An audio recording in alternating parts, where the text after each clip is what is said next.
మరొక incident 30 years old శుభం ద్వివేది అనే ఒక వ్యక్తి రీసెంట్గా ఫిబ్రవరిలో పెళ్ళైంది. అతని సోదరుడు ఏం చెప్పాడంటే అతన్ని కాల్చి చంపే ముందు కల్మా చెప్పు అని అడిగారట. కల్మా చెప్పలేకపోయాడు, కాల్చి చంపేశారు. మరొక ఇన్సిడెంట్ ఏంటంటే సోషల్ మీడియాలో వైరల్ అవుతోంది ఆ వీడియో.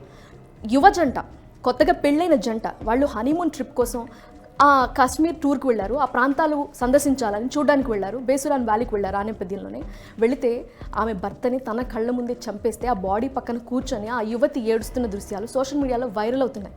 ఎంత భయానకం, ఎంత హృదయ విదారకమైన ఘటనలు కదా. మరొక వీడియో చూసినప్పుడు అది కన్నీళ్లు పెట్టిస్తోంది ప్రతి ఒక్కరిని కూడా. వచ్చిన ఉగ్రవాదులు ఎంత క్రూయల్గా బిహేవ్ చేశారో మనకు అర్థమవుతోంది. ఎలా అంటే వాళ్ళు ఉగ్రవాదులు వెపన్స్ వేసుకున్నారు, వెపన్స్ పట్టుకునే వచ్చారు, కానీ వాళ్ళు భారత ఆర్మీ యొక్క దుస్తులు ధరించి వచ్చారు. అందువల్ల వాళ్ళు అలర్ట్ కాలేకపోయారు. ఒక్కసారిగా వీళ్ళు దాడి చేశారు. ఆ అటాక్ జరిగిపోయిన తర్వాత వాళ్ళని రెస్క్యూ చేయడానికి భారత ఆర్మీ రంగంలోకి దిగింది. భారత ఆర్మీ వెళితే అక్కడున్న మహిళలందరూ భయపడిపోయారు, ఎంతగా వణికిపోయారో.